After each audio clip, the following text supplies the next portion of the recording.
Salut tout le monde, c'est Ivana, je vous retrouve pour une nouvelle vidéo et pas des moindres. En effet, je vais vous parler de la saga Toi, moi et les étoiles de Nelly Weaver. Si vous me suivez, vous savez que j'adore Nelly Weaver, que j'adore ses romans. Je vous mets en barre d'infos les chroniques des 6 tomes de Toi, moi et les étoiles, ainsi que de Emmène-moi à l'océan. Euh, qui sont donc les 7 premiers romans de l'auteur qui a adorablement accepté que je lise, enfin de me donner ses bébés et de me laisser les lire et les chroniquer et de me faire confiance.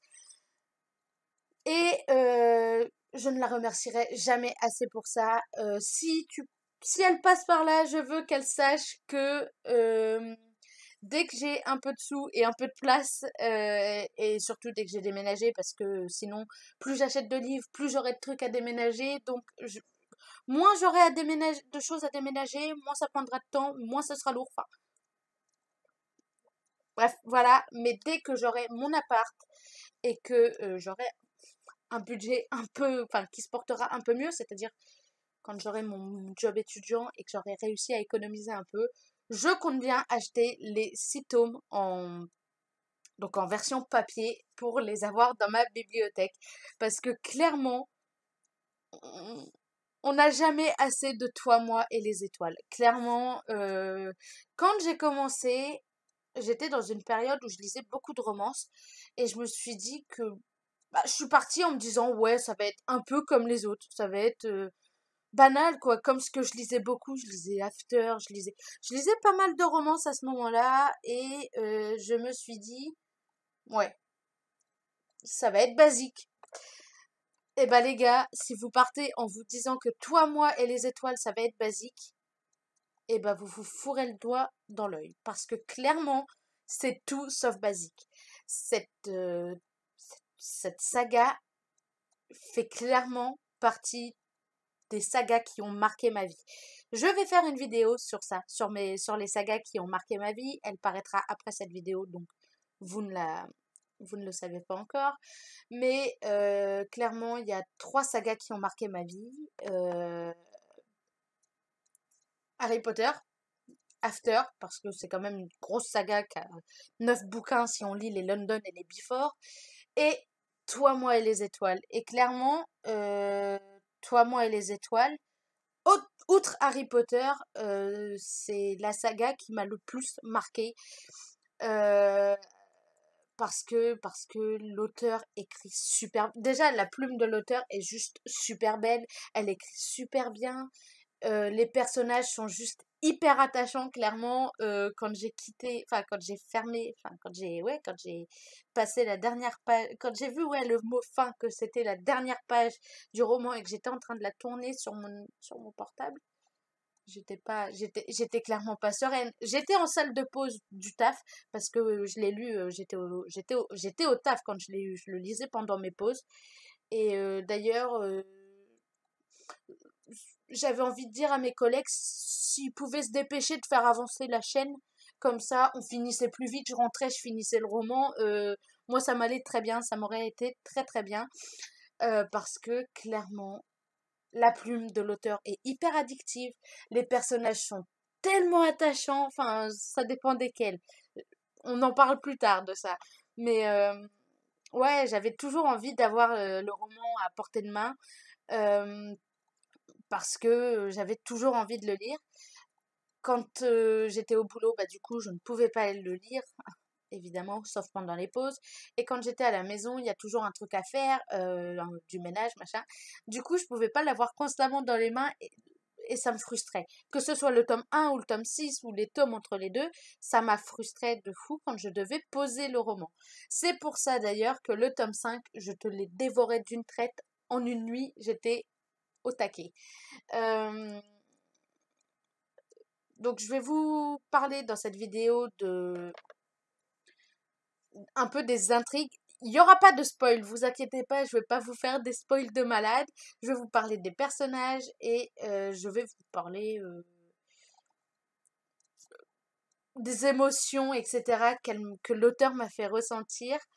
Euh, clairement, clairement, j'étais pas prête. Je suis quelqu'un d'émotive à la base, surtout devant des romans.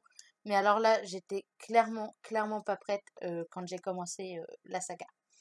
Donc, on va commencer par les intrigues. On n'a pas le temps de s'ennuyer. Clairement, il n'y a pas un chapitre où on se fait chier parce que il y a toujours un truc, il y a toujours une petite intrigue, un petit truc. On se demande comment vont réagir les personnages, ce qu'ils vont faire dans telle ou telle situation.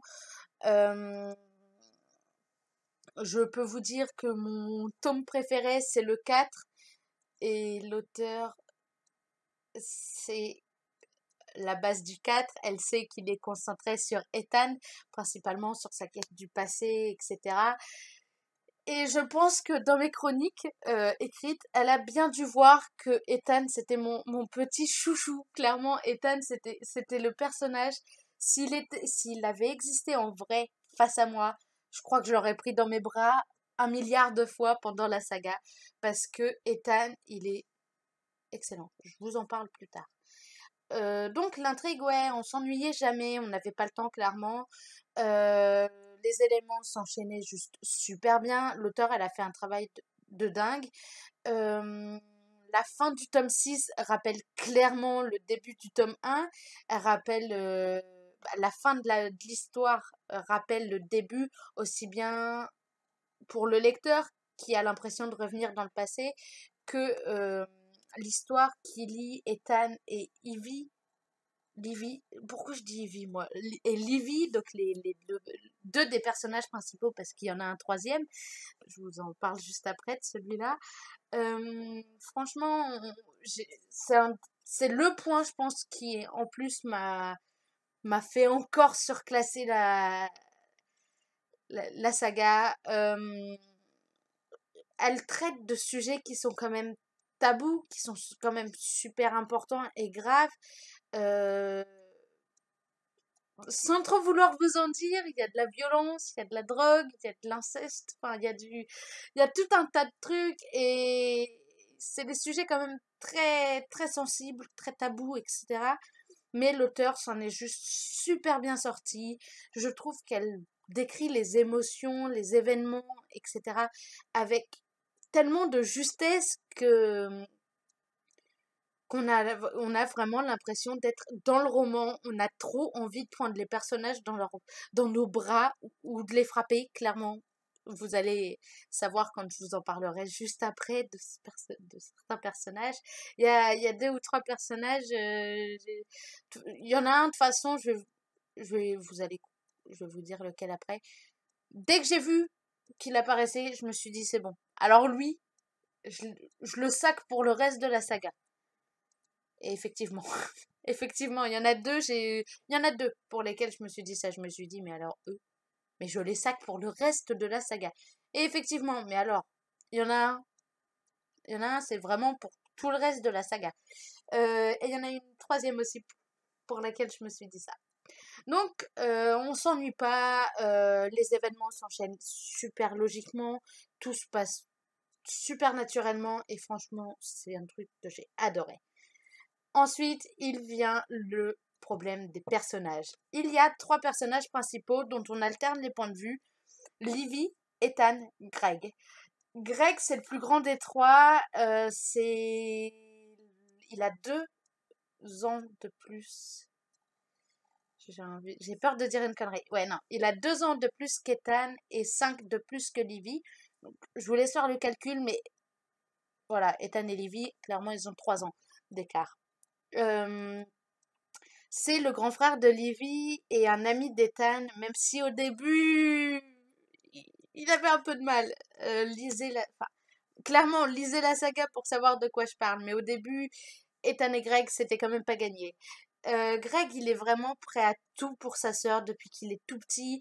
Il était un petit peu trop chiant, un petit peu trop protecteur quand il était petit. Disons que c'est le genre de grand frère qui fout sur la gueule de ton copain, quoi. Tout va bien. Il n'a pas eu une enfance facile, même si dans le premier tome, clairement, je l'adorais au début. À la fin, j'avais envie de lui casser la gueule. Et dans le tome 2 ou le tome 3, je ne sais plus exactement dans lequel des deux, mais on comprend pourquoi il agit comme ça, etc. Et franchement, on a envie de le prendre dans nos bras, clairement. Ensuite, il y a Livy. Alors Livy, c'est compliqué aussi son passé. Je crois que c'est celle qui a le passé le plus compliqué des trois, clairement. Même si ça n'enlève rien au fait, enfin, ça n'enlève rien à ce qu'ont traversé Greg et Tanya. Il n'y a pas de souci. Mais Livy, c'est encore un niveau au-dessus. Et franchement, l'auteur, elle a tellement bien monté ses personnages que j'ai été touchée pour les trois, même si j'avoue que au moment où j'ai appris pour Craig, j'avais envie de lui défoncer la gueule. Au début, j'avais envie de lui défoncer la gueule et quand tu comprends ce qui s'est passé pour lui, tu te fais ah ouais non en fait. Non, bah non, on va pas le taper et tout mignon et tout gentil. Je vais pas vous spoiler, mais franchement, on peut pas détester Greg après avoir compris ça. Donc Livy, c'est celle ouais, qui a les plus gros traumatismes. Ça se voit elle en fait encore des cauchemars. Ethan et Greg, ils s'en sortent plutôt bien au niveau cauchemar et je crois pas qu'ils en fassent quoi. À aucun moment, ou presque. Je suis en train de me demander si Ethan n'en fait pas un à un moment. Enfin, dans tous les cas, Livy, c'est celle qui est la plus marquée, qui est la plus touchée. Mais en même temps, je- quand j'ai lu le tome 5, je me suis dit c'est aussi celle qui est la plus forte. Clairement, la fin du tome 5, on peut... Si vous aimez pas Livy avant la fin du tome 5, déjà, je vous comprends pas parce que Livy, on est obligé de l'aimer. La fille, elle est géniale. Elle a une force en elle qui est juste extraordinaire. Et la fin du tome 5 m'a fait l'aimer encore plus et détester encore plus Franck. Je vous explique qui est Franck juste derrière. Et du coup, ouais, le personnage d'Olivie m'a beaucoup marqué. Je pense que c'est un personnage qui restera l'un des personnages qui m'ont le plus marqué dans une, dans un, dans une saga, dans un livre. Il y a ensuite Ethan. Ethan Williams. Alors lui, alors lui, j'ai même plus les mots. Son passé est pas évident, mais il est quand même plus simple que celui de Livy, clairement. Et je pense un peu plus simple que celui de Greg aussi. Parce que les agissements de sa mère sont expliqués. Enfin, sont expliqués. Ils sont pas pardonnés, mais on peut. Enfin, on sait pourquoi. On sait à cause de quoi elle agit comme ça. Alors que pour le. Enfin, pour non! Pour les parents, enfin pour le père de Greg et Livy, non, je cherche encore comment, enfin si on peut l'excuser ou pas, mais je ne crois pas. Euh, Ethan, c'est un des personnages clés, du coup, vu que c'est un des trois personnages principaux, il y a des moments où j'avais envie de lui casser la gueule. Je crois qu'il y a toujours eu des moments où j'avais envie de les frapper, à part Livy et Aiden. Et Jenny, je crois que Jenny non plus, j'ai eu aucun moment. Sinon, Greg, clairement, j'ai eu envie. Et Ethan, il y a un moment où je me suis demandé si j'allais pas le haïr finalement. Mais on comprend pourquoi, etc. un peu après. Et dans le tome 4, on comprend son passé, on voit sa quête vers son passé, ses origines, etc. Et là, on se dit qu'on peut pas le détester non plus. Ensuite viennent les personnages secondaires dont font partie Jenny, Killian, Aiden et Connor. Alors, eux quatre, c'est les principaux des secondaires. C'est un peu compliqué, mais c'est les principaux des secondaires, même si Franck, du coup, fait partie des principaux aussi. Mais lui j'en parle après aussi. Euh, Jenny et Killian sont de la même famille. C'est un peu compliqué la relation qu'ils ont, etc. Parce que c'est rempli de secrets, clairement. Dans leur vie, c'est rempli de secrets. On en apprend un peu pas à pas. Déjà dans le tome 1, on apprend la vraie relation qu'il y a, etc.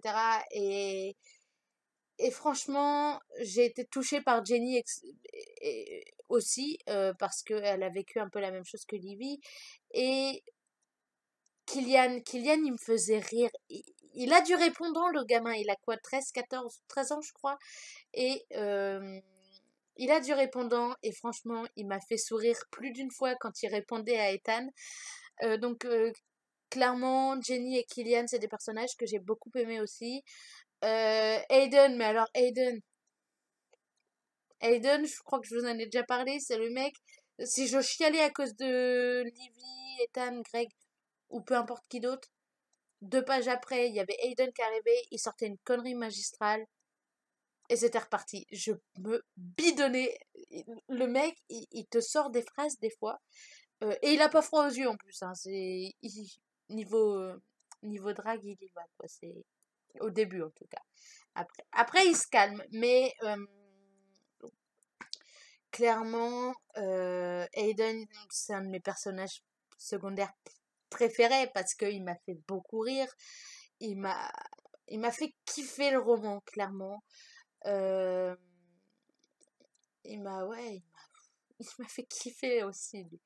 Ensuite, je crois que je vous ai dit Jess en quatrième. Jess, c'est une ancienne amie d'Ivy enfin, dans son ancienne ville. Là, je vous cache rien puisque je vous spoil rien puisque c'est marqué dans le résumé, clairement. C'est une ancienne amie d'Ivy. J'ai failli la détester. Clairement, j'ai failli la... Non, je vous ai parlé de Connor. Mais Jess aussi est principale. J'ai failli la détester. Au début, je la détestais. Et en fait, elle m'a fait rire. Elle m'a fait trop rire aussi par moments. Et j'ai fini par l'adorer, cette fille. Connor, c'est le prof de boxe d'Olivie. Et clairement, j'ai beaucoup aimé son personnage. Ils sont tous hyper bien construits. Et Connor, il est un peu perdu à cause d'Aiden. Ça, c'est Aiden. C'est jamais clair avec Aiden. Enfin, au début, en tout cas. Et ouais, non, franchement, c'est un personnage que j'ai beaucoup aimé. Peut-être parce qu'il était prof de boxe, hein, et que j'adore enfin, et que je fais de la boxe, que je suis à fond sur la boxe, etc.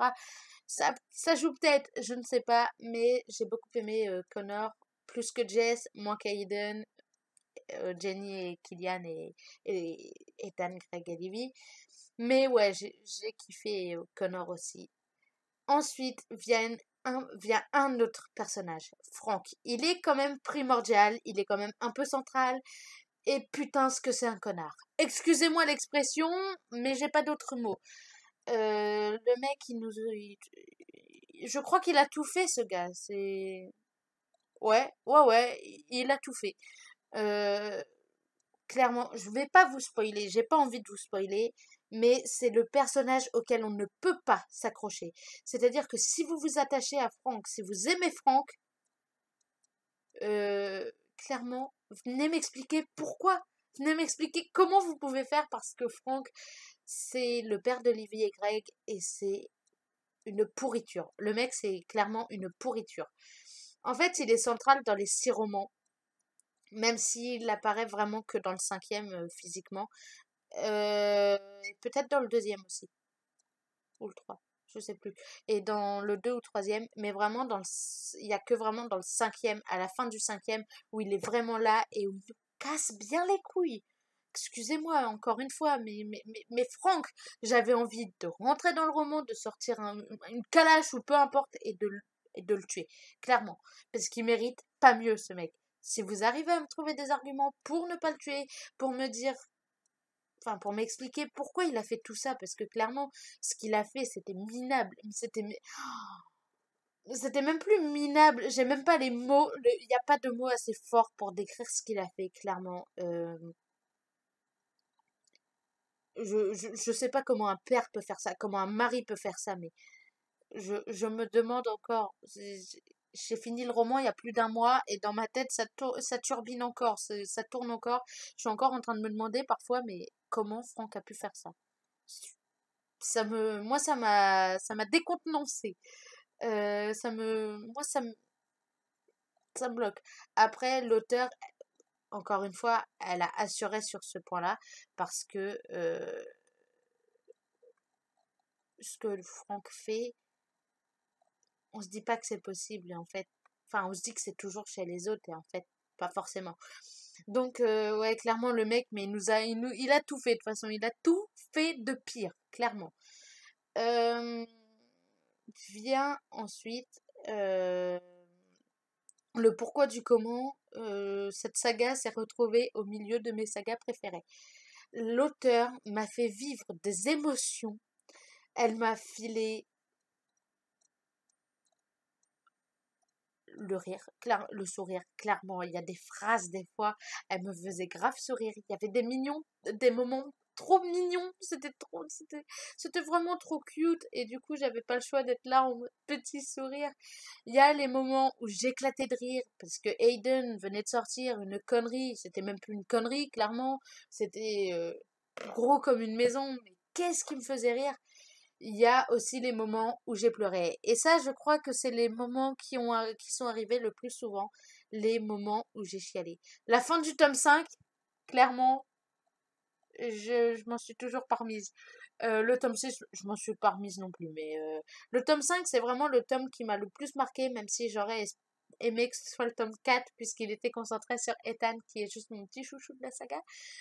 Parce que oui, on a tous un chouchou dans les sagas. Ne le cachez pas, dans Harry Potter, j'ai un chouchou. Et je crois que je vais pas vous dire lequel parce qu'il y en a qui me détesteraient pour ça. Mais vous inquiétez pas, dans la prochaine vidéo saga où je vous parle des sagas, où je vous parlerai des sagas qui m'ont marqué, vous le découvrirez. Non, clairement, je suis passée du rire aux larmes, mais inversement, mais tellement facilement avec ce roman. La plume de l'auteur est tellement belle, tellement bien écrite, qu'elle arrivait à me faire passer par tout un tas d'émotions, la joie, la tristesse, la peur, clairement, la pitié, oui, j'ai eu pitié pour Greg. Et la haine, clairement, pour Frank et Will, mais c'était même plus de la haine, c'était Cédric aussi. Bah alors euh, Cédric, j'ai pas pu le piffrer non plus. Au début, je l'aimais bien, et après c'est parti en non, je l'aime plus. Après, lui aussi, ses agissements, il y a une logique, il le fait pas pour le fun, etc. Mais alors, Will et Frank, quand j'ai vu de toute façon leur personnage arriver, je me suis dit, eux deux, enfin, je me suis dit, lui, je vais le saquer jusqu'à la fin du roman. Et Frank, enfin de la saga. Et Frank, clairement, t'as pas le choix de saquer Frank. Et les émotions, la, ce que l'auteur nous fait ressentir, c'est tellement beau, c'est tellement fort que on se sent à fond dedans et on n'a pas le choix d'être marqué. Clairement, c'est l'une des sagas qui m'a le plus marqué. Harry Potter, enfin même Harry Potter, après Harry Potter je l'ai lu il y a longtemps, mais même Harry Potter au niveau des émotions et de ce que j'ai ressenti, c'était pas aussi fort. Harry Potter, ça m'envoyait du rêve. Des fois j'avais envie de casser la gueule des gens, des fois j'avais envie de les prendre dans mes bras, tu vois. Il y en a, j'aurais bien aimé, mais même s'ils étaient pas toujours très cool.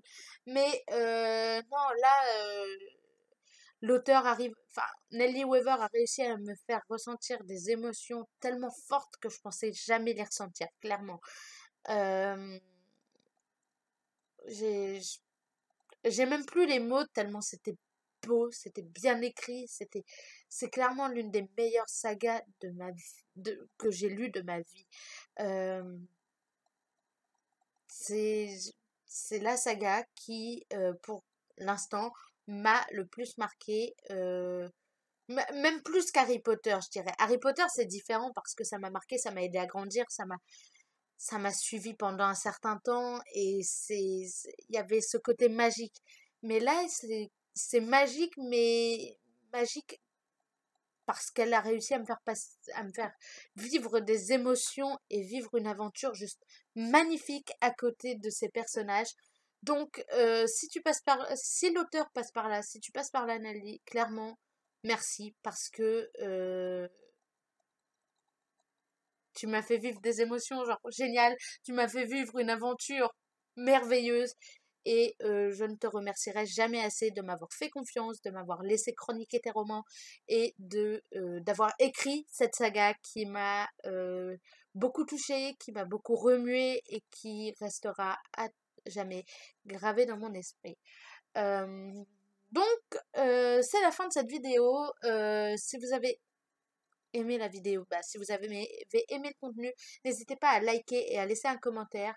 Euh, Ça me ferait très plaisir. Et en plus, c'est gratuit. Ça vous prend à peine 2 minutes. Et encore 2 minutes, c'est si vous m'écrivez un pavé dans les commentaires. Euh, Dites-moi si je vous ai donné envie de lire cette merveilleuse saga dont je vous ai parlé pendant plus de 25 minutes. Et je vous dis à très bientôt. Bye!